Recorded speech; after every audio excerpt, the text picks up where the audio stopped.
Considering we're in October, I feel as though we are now properly into spooky season or more autumnal reads.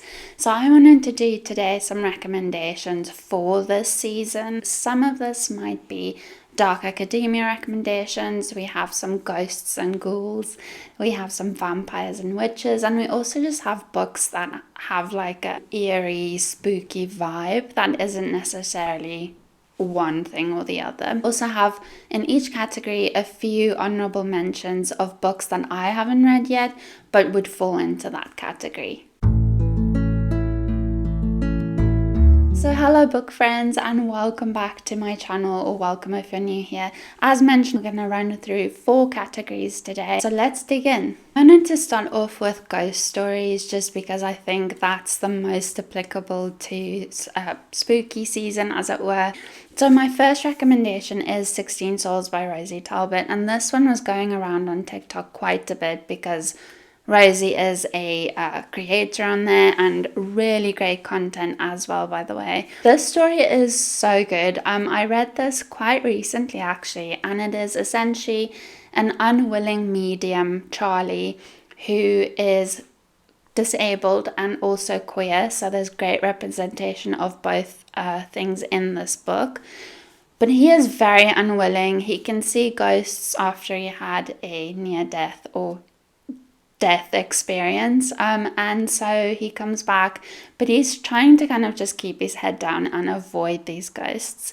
That is tricky because he lives in York in the United Kingdom, which is literally one of the most haunted cities, or like ghostly cities.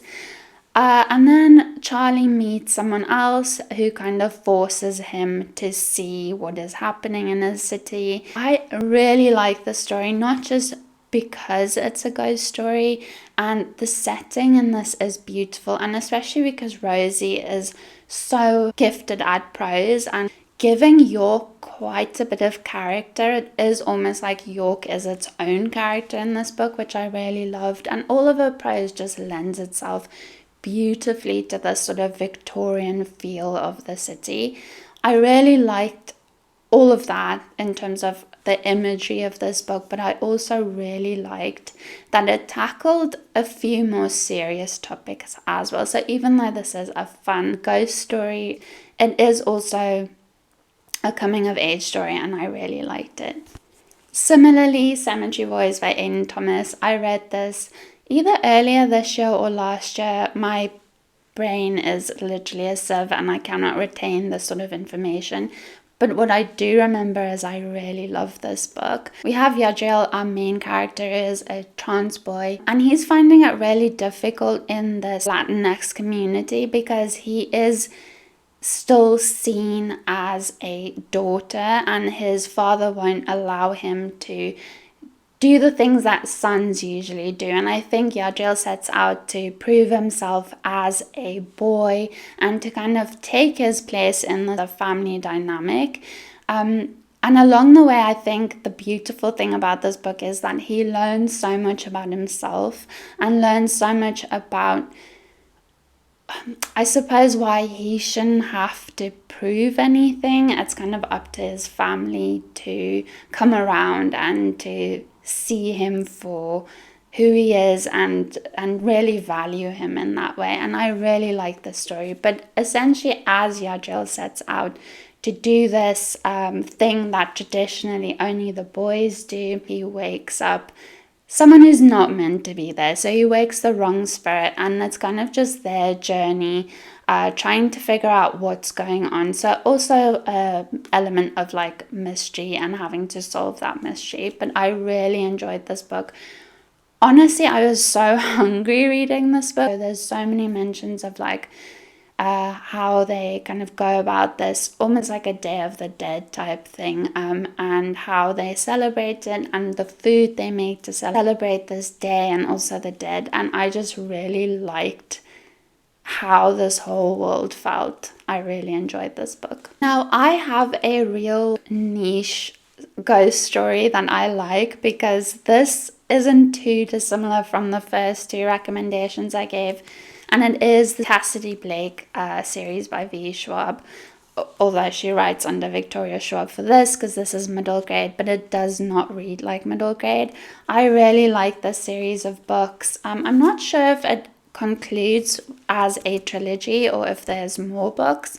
I feel as though we could write this indefinitely, but I'm not too sure. I should actually Google it. But essentially we have Cassidy Blake, who had a near-death experience and can now pull back the veil and interact with ghosts or spirits who haven't crossed over yet.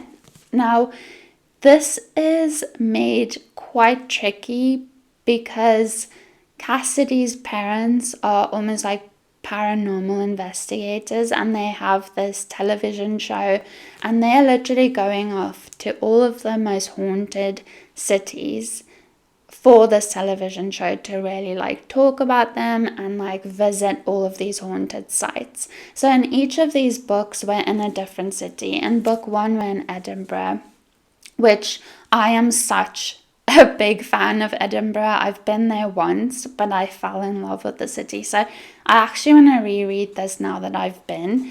Then we have Bridge of Souls set in Paris, and then we have Tunnel of Bones set in oh no, sorry, I got them mixed around. So Tunnel of Bones is in Paris, and then the final, or the third book, is Bridge of Souls set in New Orleans. And I really like this one especially because it had that vibrancy and like magic and mystery and this real like love story with the supernatural, and I just really love that about this book. But yeah, these are fun to read. They are coming of age novels, obviously, because they are written young, but as I said, I don't particularly feel like it read like a middle grade story. I suppose because I loved Goosebumps so much, like it feels a bit more like a grown-up Goosebumps, but I really, really like this series. The final book I'm going to recommend in the ghosts category is The Dark Vault by V. Schwab. This is so masterful. I love V. Schwab. I've said that so many times. I love this. Now, technically, The Dark Vault is both books combined, so the entire duology, which includes the archived and the unbound. Now this is a little bit of a different take on ghost stories, and I loved this book. It is chunky. I think it comes in at about 700 pages, and I literally whizzed through this because it's such an enjoyable and like engaging read.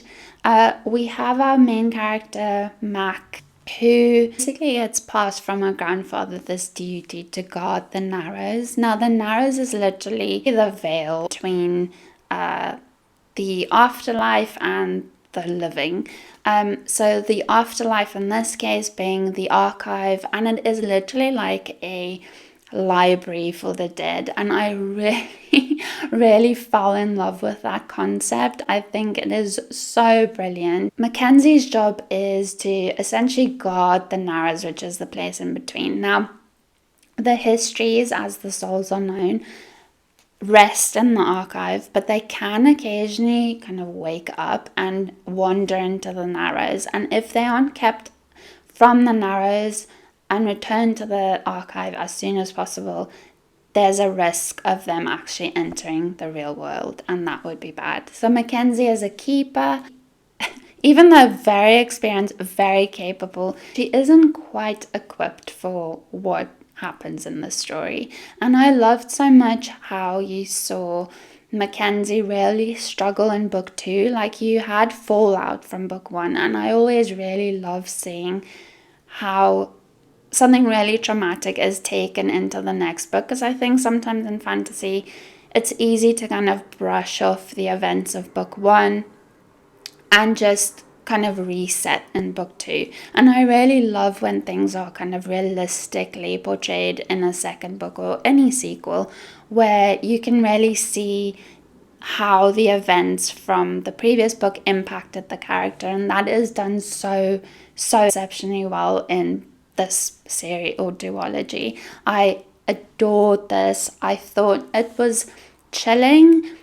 It was definitely funny because we have a sort of funny sidekick or like comedic relief, which I really liked. I liked the individual characters and how they kind of work together.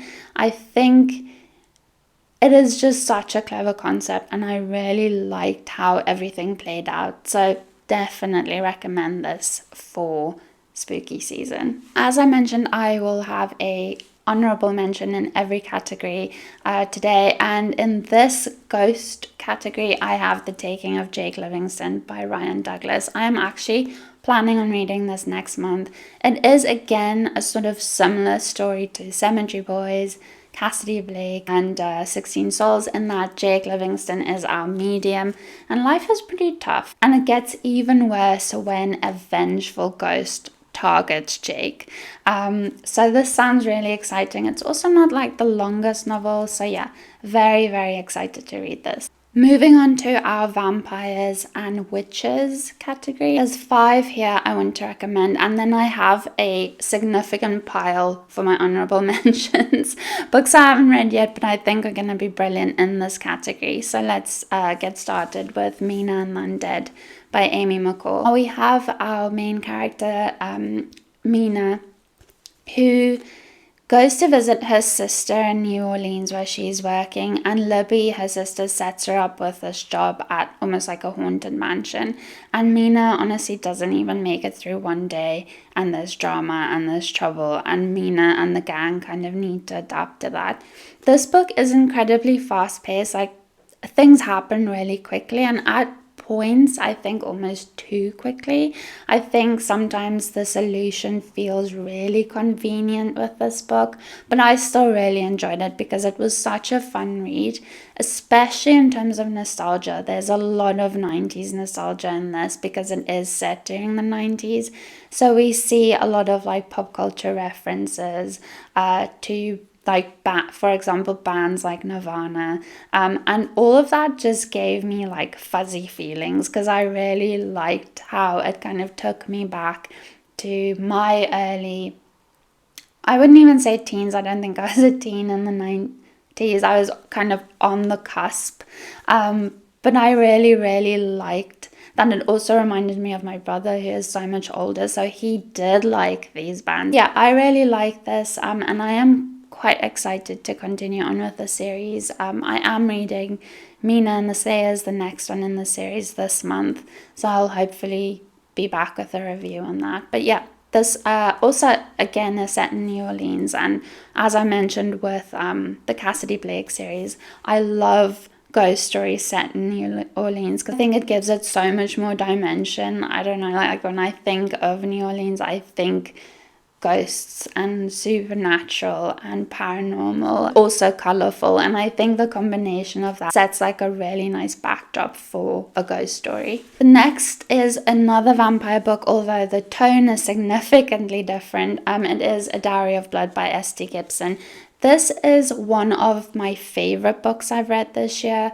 I adored this book. The prose in it is stunning. It's so beautiful, even though the book itself and the story itself is quite tragic and heartbreaking and stressful. There's a lot going on in this.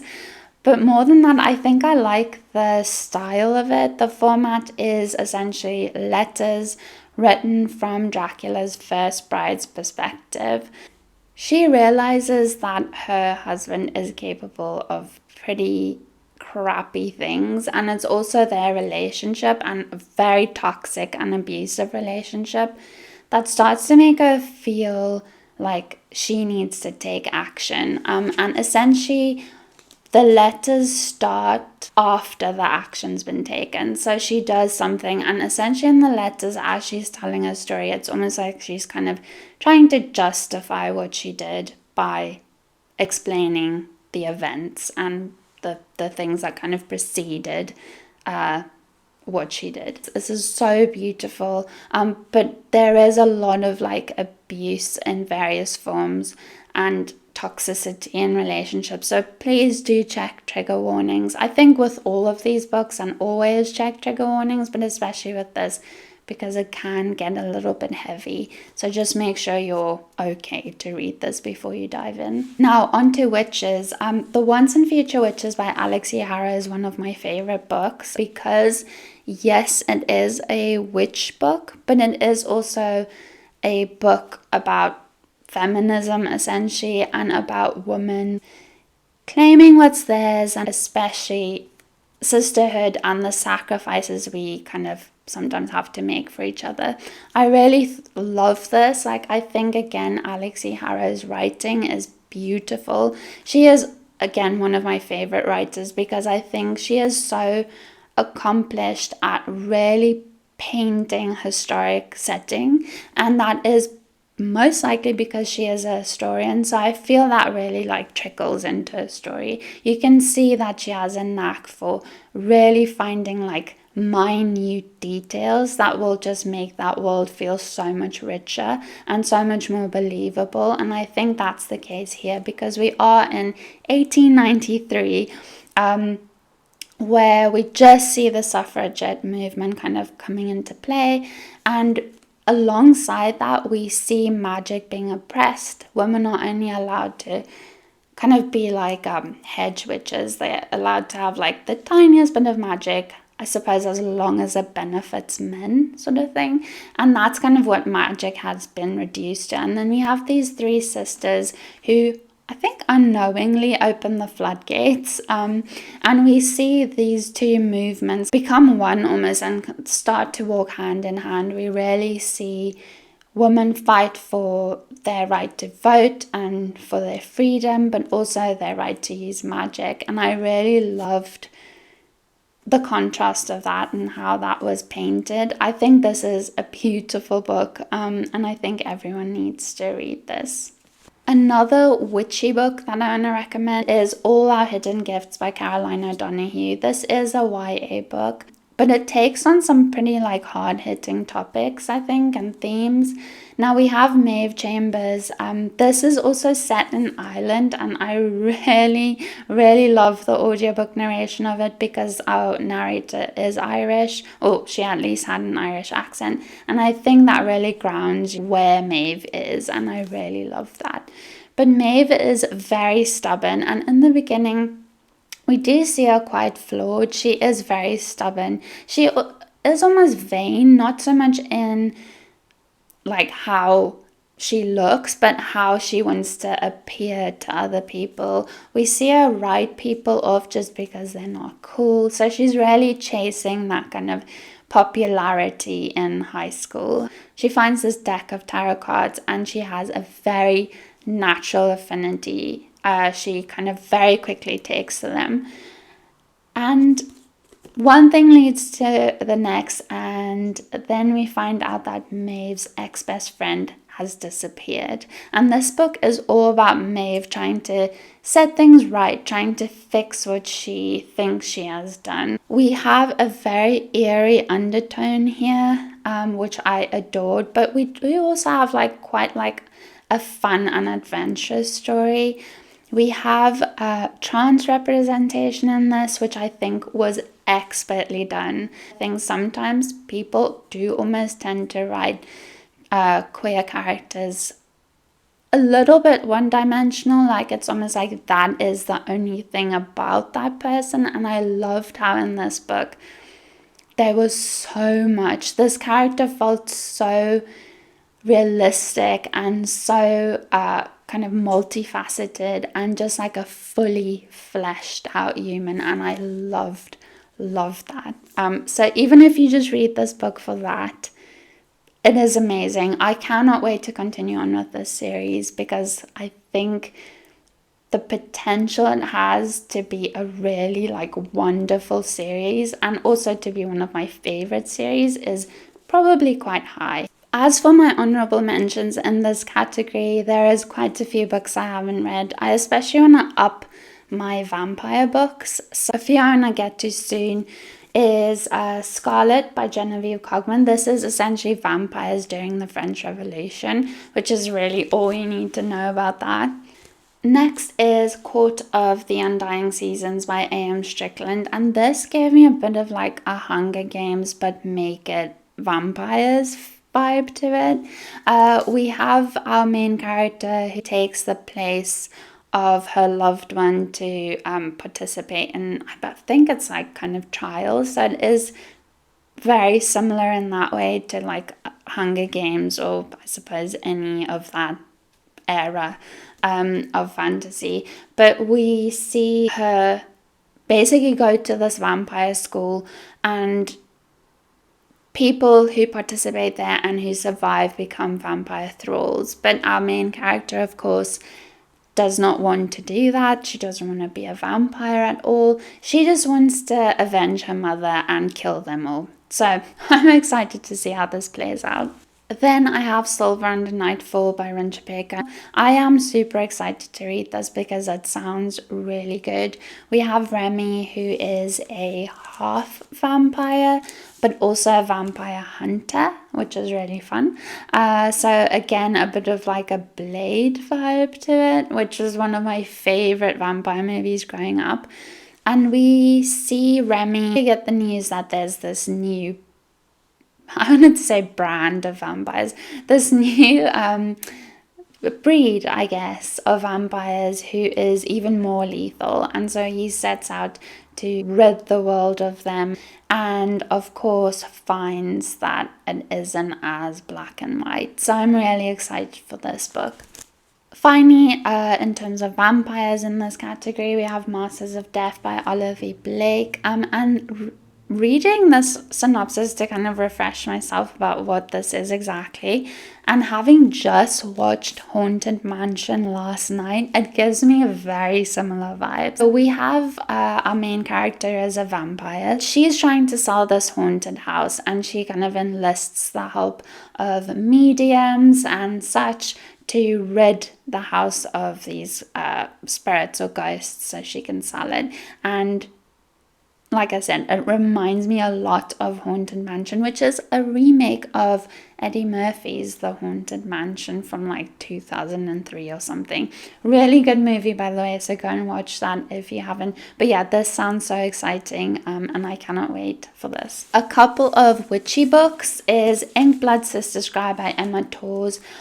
I honestly still don't know much about this book, but I do know that it's two sisters tasked with protecting the magical library, and then of course we have forces who would like to gain the books in that library for, I'm sure, nefarious purposes, and they will do anything to get it. So we have a bit of conflict there. Very excited.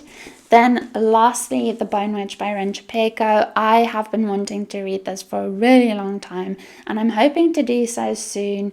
All I really know about this is that it is necromancy, and that's all I care to know about it. I'm in when you say necromancy. Now, before we get to dark academia, because I have the most amount of books in that category, I wanted to do books that just have a little bit of a spooky season vibe to it. So whether it's like dark fairy tale, gothic, spooky houses, they all fit the bill for me. The first thing I wanted to recommend in this category is Juniper and Thorn by Ava Reid.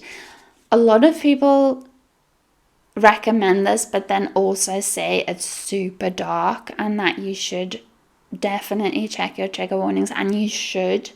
Please check your trigger warnings. But I do feel, or did feel reading this, that it was dark, but it wasn't dark in the way I expected, because I checked my content warnings, saw a few things there that made me go, I don't know if I want to read this, but I persevered, and it wasn't done in the way I thought it would be done, which was a relief to me and made this more interesting to read. I think the best way to describe this is that it's a retelling of the Juniper tree. So if you know that story, you will kind of get the gist of what this is. Even though this was dark, I think it was also a beautiful love story, and I think it was not just a like romantic story, but it was also learning to love yourself kind of story, which you kind of have to read between the lines, but I just got that vibe from it and I really liked it. But yeah, this is like dark fairy tale.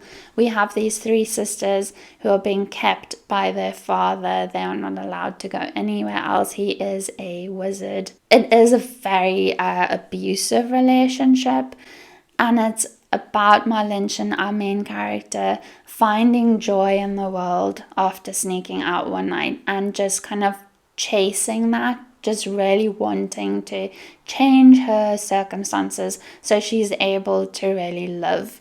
But of course, it's not as simple as that. There's a lot of other things that go down that I'm not going to talk about. But I really like this and would recommend it. But as I said, just make sure you check your content warnings before. Next is The Ocean at the End of the Lane by Neil Gaiman. This is one of my all-time favorite books. I enjoyed this book so much. This is a little bit hard to describe because you can't say too much about it without giving it away, but we have our boy who is nameless, which I really like, who after something happens, quite like a traumatic event, he somehow ends up connecting with a girl who lives on a farm at the end of the lane, and things just kind of go nuts. And there's this very like eerie vibe with this book that I just really liked.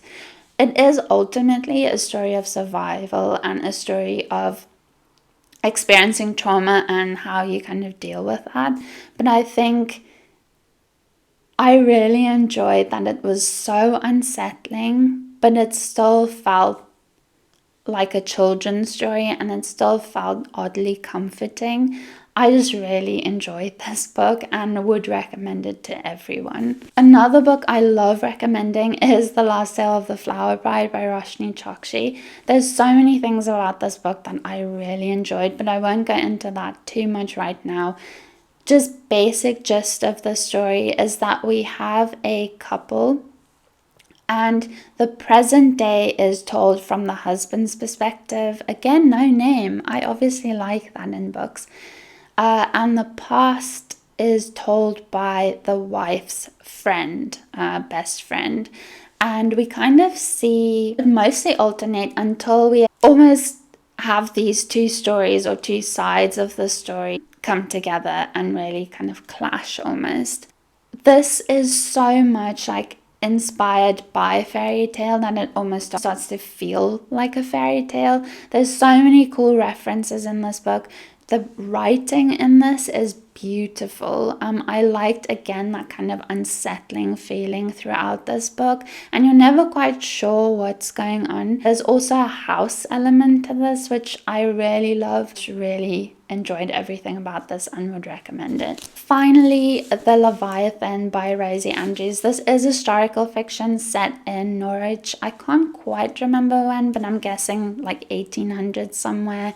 Maybe late 1800s, and we have our character who's been away at war and he returns to his estate home having had the news that his father's dying, but it seems a little bit mysterious almost, the circumstances surrounding his father's death. And then we see his sister starting to show some worrying symptom, and the whole book is essentially just them traveling around and doing research and trying to figure out what the hell is going on. But it's this, again, this really unsettling undertone that I just really liked. This wasn't a favorite book, but I think it's a really great book, especially going into darker nights and colder weather. Now, 3 honorable mentions in this category. The first being Every Exquisite Thing by Laura Stephen. I just recently spoke about this book, but this is a picture of Dorian Gray retelling, so it is very gothic, and I think some people have noted it's quite a bit darker than Dorian Gray. From what I've heard, I think this will just have that kind of right vibe for this time of year. The next thing I want to recommend here is Lock and Booth by Jenny Fagan. I bought this book when I was in Edinburgh because I really wanted a book set in the city I was buying it in. So this is set in Edinburgh in 1910, and I'll just read you the first line, which kind of summarizes why it should be in this category. It says, Jessie, the devil's daughter, arrives on the doorstep of an imposing tenement building and knocks on a freshly painted wooden door. And I think that's enough to just give you that feel and to just let you know that this will probably be a little bit unsettling, a little bit eerie and mysterious, and I think this is going to be a great like spooky season read. The final one I want to recommend in this category is Moth Town by Caroline Hardiker, and this is out next month, so I'm hoping to read this in time for publication. But this sounds really good. It says it's a story about moths, secret doorways, and the strange eerie light that flits across certain landscapes. You know, the places that make the hairs on your arm prick up from the roots. So I think it's just gonna be like deliciously unsettling, and I can't wait. This is like a limited edition proof, and I'm so grateful to have been sent this because it includes illustrations by Chris Riddle, who is amazing. I have a couple of Neil Gaiman books illustrated by Chris Riddle, and I love his illustrative style, so that's just one of them, but they're kind of just been put in throughout this novel, so I'm really excited to see the pictures as I'm reading it.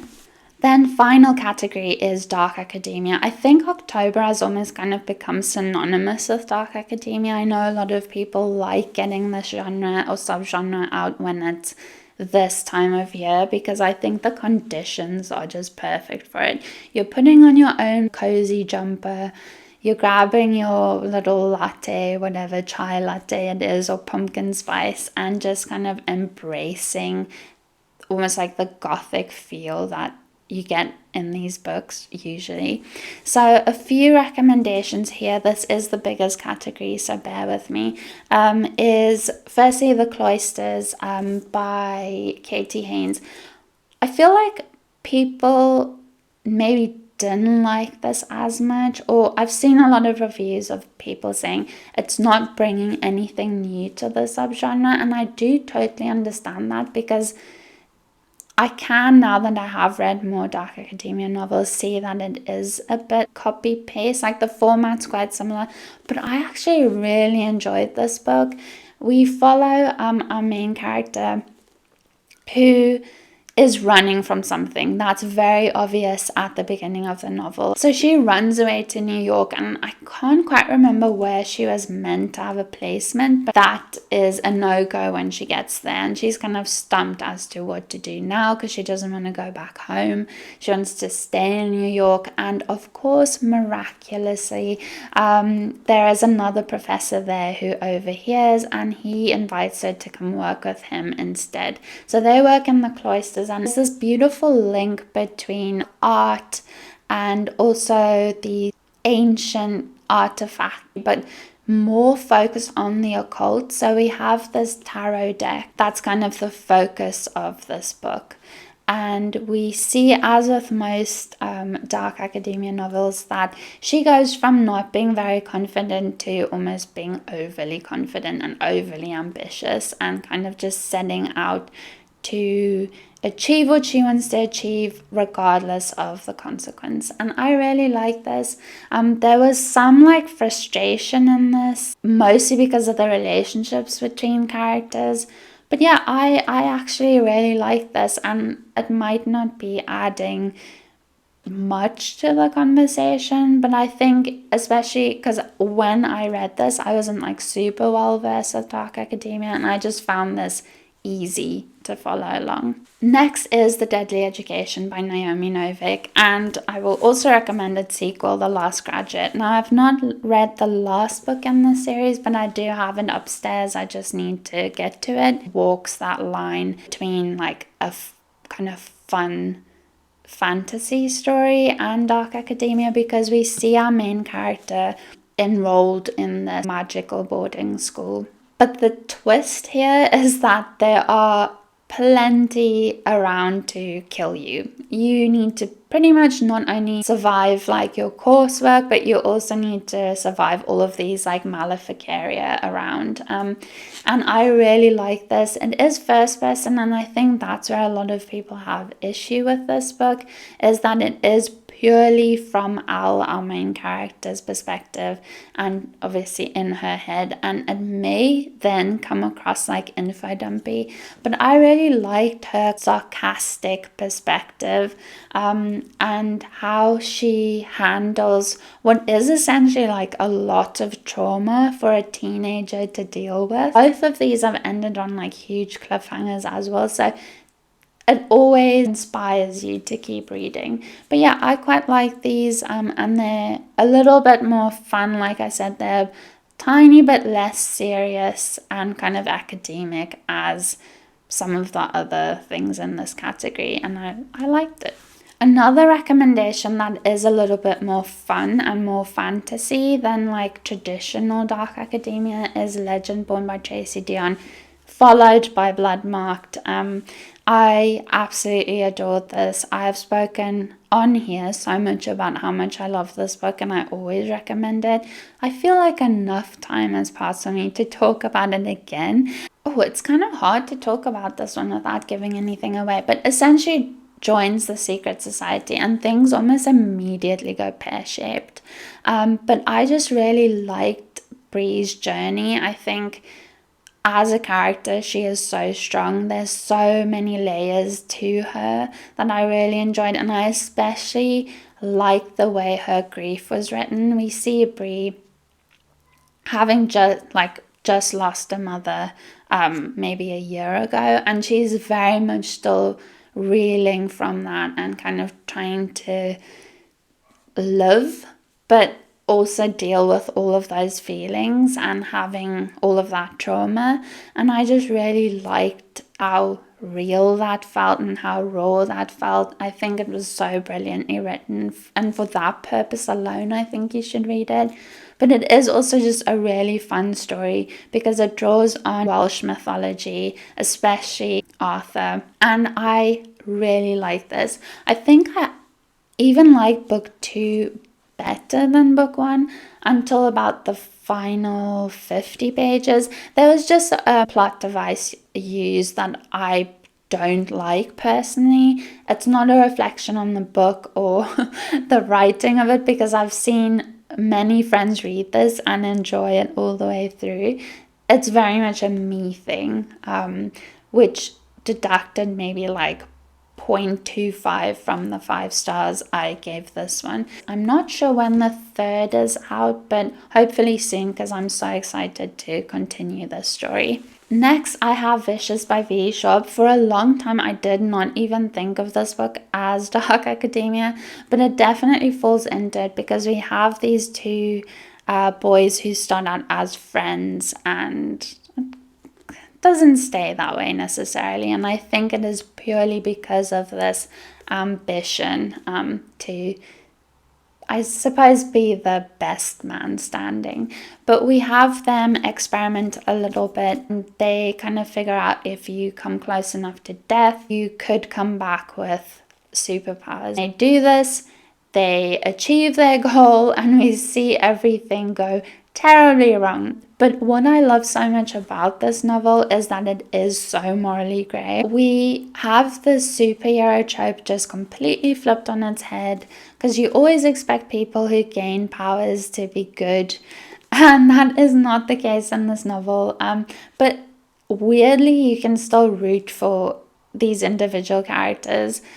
Personally, I root for Victor Vale more than I do for Eli, but that's just me. A lot of questions about like ethics and morality and mortality, and I just really love this. I think it is absolutely worth a read. Next, I have The Whispering Dark by Kelly Andrew. Even though I didn't score this book as highly, and I'm not going to talk too much about why I didn't, but I think it's still a good addition to this category. And again, it feels not like strictly dark academia. We do see some of the kind of markers of dark academia in this, and that we have this institution and we have this exploration of walking between worlds and how we can achieve that, and this course that's totally relying on students to be able to use these like doors and step between worlds. And the purpose behind this course, of course, is nefarious as they usually are. But I just thought this was a really fun read, and that aspect of it isn't like so much at the forefront. I think if it was a little more focused on that, I would have liked this book more. But essentially we tell the story in 3 parts, and the first part was my favorite because things were really mysterious, things were really confusing. We were constantly asking questions and not getting the answers to it, and I think I like that type of narrative where the author kind of relies on the reader to keep up. In part 2 we inch a little bit closer to answers, and then in part 3 we see it all culminate, but I think it then happens too quickly. So the pacing of this just didn't feel entirely right. If you want me to talk more about this book, I don't think I've done that on this channel yet, but let me know in the comment section and I can go into like a full spoiler free review of this. But yeah, I think there were things that could have been done better, and I probably would have then given it a 5-star. My final recommendation in Dark Academia, and this is the most Dark Academia book I have in this pile of books, is Babel by RF Kuang. I have spoken about this book before, I'm not sure in which video, but I mention in there that I will forever recommend this book, especially for Dark Academia, but also just as like a good fantasy book. I think it's so well done. Like, even though it is academia heavy, it doesn't feel difficult to read, or at least I didn't find it difficult to read and understand. I think there is a nice flow to the prose which kind of keeps you going and keeps you reading, and there is a very human element to it. So it's more written about Robin and Robin's story, and then all of the academic stuff is just kind of happening in the background. So I think in that way, the way that Rebecca wrote this is really clever. We also see a really cool magic system because it is based so much on etymology. It is based so much on language. And I think a book, a book about language and etymology is just always going to be a great book for me. I loved how we really dig into that also. And again, it's that idea of the author like not dumbing things down. And I just said it's not dumbed down, it's also not super inaccessible. I really like the balance of this book, and of course there is so much questioning privilege and questioning racism and questioning colonialism, and really like tackling that in a really, I think, effective way. And so this one, the book here that ticks the most boxes in that kind of Dark Academia subgenre, but it is, like I said, also just like a really good fantasy read because there is magic, and there is our hero and hero's journey, and kind of how Robin needs to reconcile, I guess, who he is at the beginning of this novel and like who he is after he's learned what he's learned, and like kind of trying to balance the scales and stuff. So yeah, I think this is so well done. It is probably one of my favorite books I read in last year in 2022. But yeah, definitely recommend this for Dark Academia season. 2 honorable mentions in this category are staples of the genre, and it's 2 books I'm going to be reading this month, so I'll be back with a review at the end of the month. And it is If We Were Villains by M.L. Rio. I started this one on audiobook, and it just didn't work as an audiobook because there is so much Shakespeare reference in this, and also like the format of it. I think it's written like a play. I think it just made it really difficult to listen to, but I think reading is going to be so much better. Second one I have is The Secret History by Donna Tartt.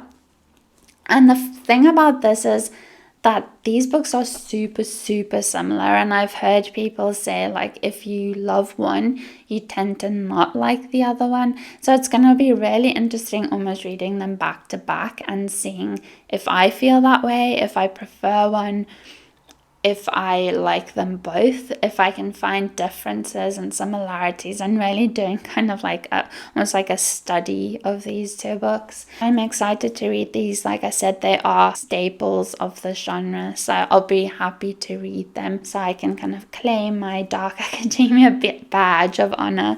But yeah, that concludes it for recommendations for spooky season and autumn reads. I would love for you to let me know if you've read any of these books, if you enjoyed them, if you'll be picking any of these up for the month of October, November, December, and also if there are any books in any of these categories that you think I should read, because I always love adding more books to my TBR. Thank you so much for watching, for sticking with me. I hope this helps and that you've maybe found one or two books you want to check out. Look forward to talking to you about all things spooky, and until next time, thank you so much for watching.